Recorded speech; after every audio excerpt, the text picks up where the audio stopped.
wiiki y'okuzzayo abaana mu masomero ekyatambula bulungi mu ggwanga lyonna. Abazadde batwala abaana baabwe okuddayo ku masomero basome okuva mu ggandaalo lye babaddemu. Gavumenti yateekawo olwa Mande nga 10 January nga lwe lunaku olutongola amasomero lwe gaweebwa okuddamu okuggulawo oluvannyuma lw'ebbanga eriri eyo myaka 2 nga maggale olw'ekirwadde kya COVID-19 ekyalumba eggwanga mu mwezi gwa March omwaka 2020. Nze Kayiira Tom, head teacher wa Kisoro Primary School. Abaana batandise okujja. Turn up ku lunaku olusooka tunaba ku bambi. So nkwaniriza mu Kisoro Secondary School. Nze Dina Grace Nakabuye, head teacher Kisoro Secondary School. Olwaleero tuguddewo. Katonda mwesigwa abadde wamu naffe. Lockdown ebadde mpanvu. Naye kimaze ekibadde ekikutte obudde n'ekita. Njagala okwebaza Katonda olw'obukuumi eri abazadde, eri abaana, eri abasomesa. Omukono gwa Katonda gubadde wamu naffe. Tusoomoozebwa naye abaliwo twebaza Katonda. Amannya Lydia Kagoya, head teacher St. Balikuddembe Kisoga. Twagala okwebaza gavumenti olw'enteekateeka y'okutandika okusoma okw'abaana baffe abasiniya, era ffe nga St. Balikuddembe twetegese bulungi nnyo. Munisipaali y'e Mukono ne disitulikiti y'e Mukono okutwaliza awamu bimanyiddwa nnyo mu kubeeramu amasomero amangi ddala era agettanirwa ennyo abazadde okuva mu bitundu by'eggwanga eby'enjawulo. Tugambe nti agamu ku gakutte omumuli ogw'ebyenjigiriza mu Uganda. Bw'oba wakusengeka disitulikiti nga bwe zikola mu kusomesa abayizi n'okuyisa abayizi mu Uganda, Mukono nga disitulikiti ekwata kyakubiri oba kyakusatu okuva Kampala ne Wakiso.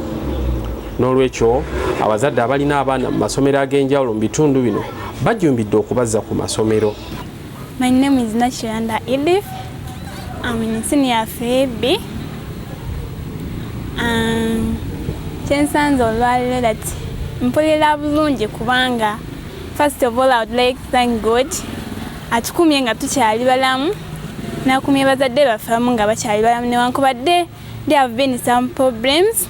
Now of course ours are still alive. We thank God so much for that, and we thank our teachers because we had bad news when we were at home that there are some teachers died and some was our friends, but we thank God but we didn't had any death from this school, so we thank God for that. And we thank God for all students who have come back.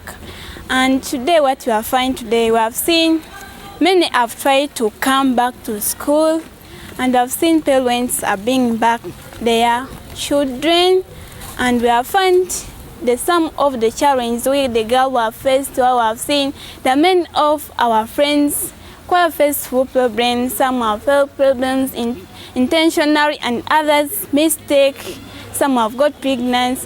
But for us, we thank God because it has enabled us to come back to school. My name is Kimara Moses from Kisoro Secondary School. I'm in Senior 3, Red. And I'm really grateful for this day that I'm back to school because some of my friends, they have not managed this.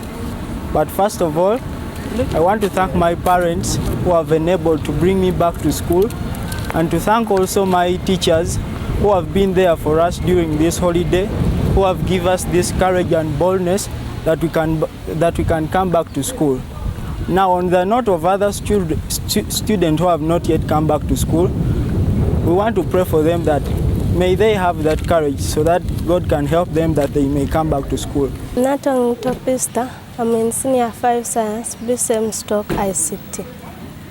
First and foremost, I thank God who has enabled us to come to school again because it was a bit confusing.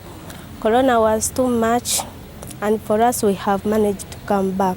I thank the parents who have even managed to return us to school.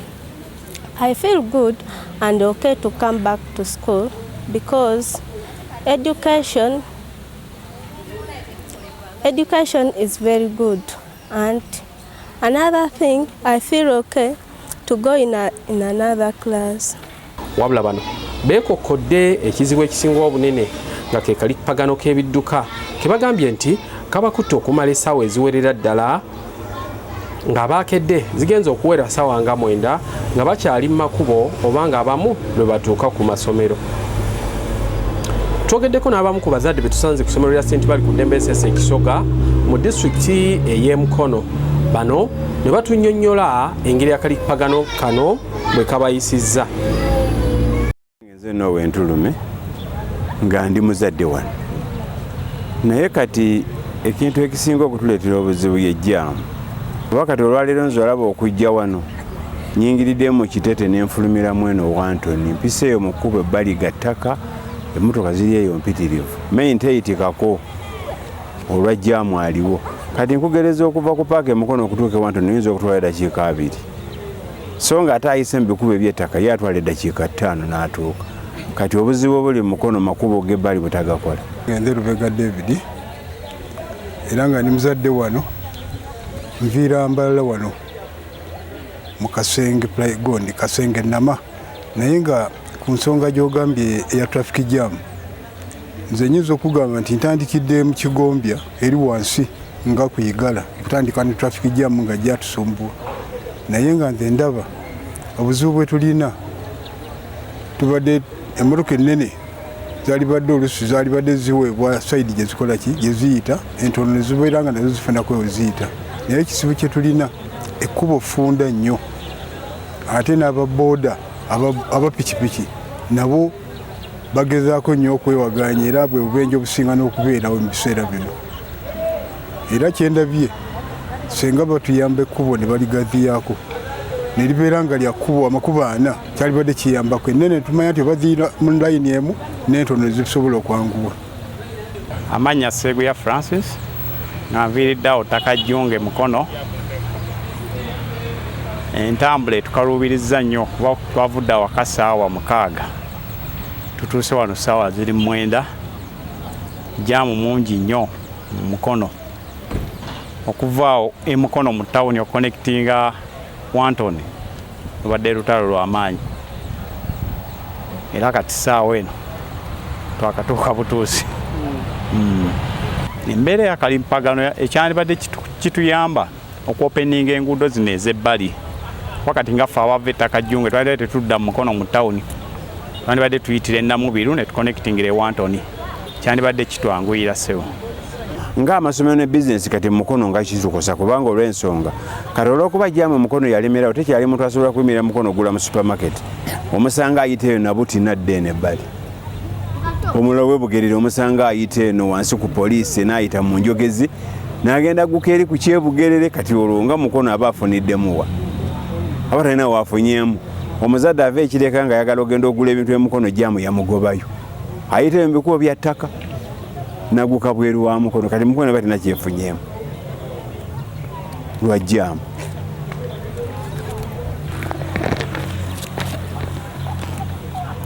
N'omukulu w'essomero lino erya St. Balikuddembe Kisoga, Lydia Kagoya, agambye nti balina essuubi nti nga gavumenti bwe yasuubiza okukola oluguudo lwa Jinja Express Highway bwe lunaaba lukoleddwa lujja kusala kalippagano akaleetebwa wakati mu kibuga Mukono. Naye nga era bwe mukimanyi nti Mukono tuyita municipality nayo ejjudde traffic jam.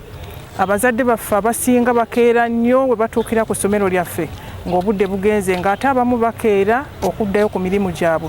Traffic jam etukosa nnyo, naye nga tusuubira nti nga bwe batusuubiza oluguudo lwa express, tusuubira nti ekyo kijja tuyambako nnyo okugonjoola traffic jam oyo atera okututawaanya. So baana balutadde mu nkola lujja tuyambako kubanga ffe tulinaanye nga Kisoga Secondary School.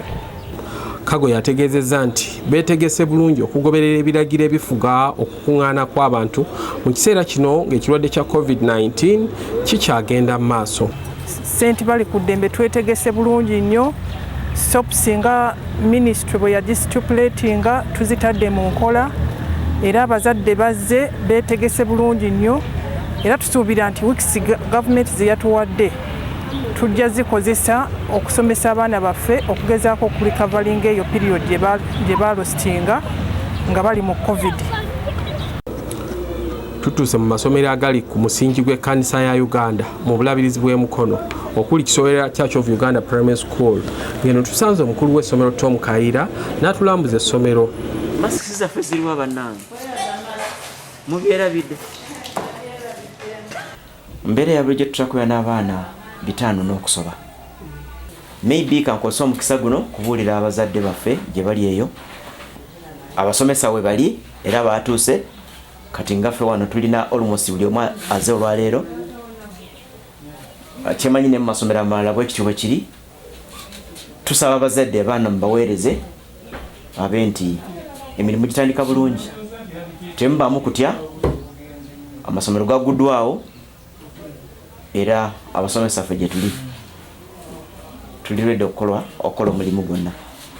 Ate ku ssomero lya Kisowera SS, omukulu w'essomero lino nga lina Grace Nakabwe atunnyonnyodde nti olw'ebbanga eddene abayizi lye bamaze nga tebasoma bagenda kumala wiiki nnamba nga babateekateeka okulaba nga bakomyawo obwongo bwabwe olwo balyoke badde mu kusoma ku ebyo eby'omu kibiina. Gavumenti kyogenda okusomesezaamu olina ogiteekateeka. Tukkiriza nti abaana bano newankubadde bazze mu ssomero balina bingi gye bakyetaaga okuteekebwateekebwa naddala okuteekateeka obwongo bwabwe. Era ffe tusazeewo nti tugenda kufuna sessions naddala mu wiiki eno esooka ey'okubabudaabuda. Toyinza kuddira mwana abadde ku mudaala gwa kyapati, toyinza kuddira mwana abadde abeera mu bulooka, toyinza kuddira gwe n'omutuusizaawo n'omugamba chemistry atandika chemistry byebisi. Lwaki nsoma chemistry? Lwaki nsoma geography? Katulina egyo emiwaatwa gye tulina okujjuzaamu ng'abasomesa. Kisooka tulina okukwatagana era tunoonya activities ezigenda otugatta, twogereko nabo, tukubaganye ebirowoozo nabo, tubamanyisa ate okuddamu kugamba tunanga nti tutaguludde omukeeka tuguggyeyo byasobera ate tutandike buto. Nze ndowooza nti bwe kyandibadde wano bwe kigenda okubeera okusinga eno wiiki tugenda kubeera n'okwogerezeganya kungi mu ngeri ez'enjawulo, mu groups ez'enjawulo, batubuulire ebyabwe. Omanyi nti nabo balina bye batusuubiramu, bagenda kujja nga balina bye batusuubiramu. Kakati bye batusuubiramu tubikoze tutya? Omu ku basomesa sako abayizi bogedde ku kugulawo kw'amasomero nga balaga nga bwe bali abasanyufu okulaba nga bavudde mu muggalo ne bakomawo ku masomero. Njagala okwebaza Katonda nti abaana baffe abasinga be tubadde tulowooleza okubanga oluusi baluuzinga shape, oluusi baafuna embuto, oluusi balwadde ba covid, bonna bakomyewo abasinga nga balamu bulungi. Ekyo tukyebaliza Katonda. Ate twebaza n'abazadde ababakuumye okutuuka ebbanga lino lyonna era n'abazadde ababaleese kubanga nga bw'olaba tutaddewo sessions ez'enjawulo okulaba nga kiri kye twabadde tutya kibeera nga tukikwatako bulungi nga twogera n'abaana. Eri ekyokulabirako kyendabye bwe mbadde mpita ayita mu ssomero wano nga nsinkana abaana ab'enjawulo wabaddewo okutya. Oli nga yakoma mu siniya wano oluusi yagisomako ttaamu 2 kakati omugambye nti ayingidde siniya 2, eyakoma mu siniya 2 kakati ayingidde siniya 3. Kakati nga abaana baffe balina okutya, naye tutaddewo enteekateeka ey'okwogera nabo okulaba nga babeera bamativu n'embeera eno gye tulimu, ate era okulaba nga tutambuza ekintu kino. Naye ekyo kitegeeza nti abaana bateekwa okukola ennyo kubanga omulimu gwe baasuubwa tulina engeri gye tugenda okugubawa ate tubawe n'omupya tulabe nga tutambula. In learning we call what we call mental age and chronological age. Emyaka, your chronological age has gone right? So let's readjust our reasoning, expectations and attitude towards life. We have all lost. But what is the new approach you have in life? May I always tell people, I stopped lamenting about life. I take a positive what?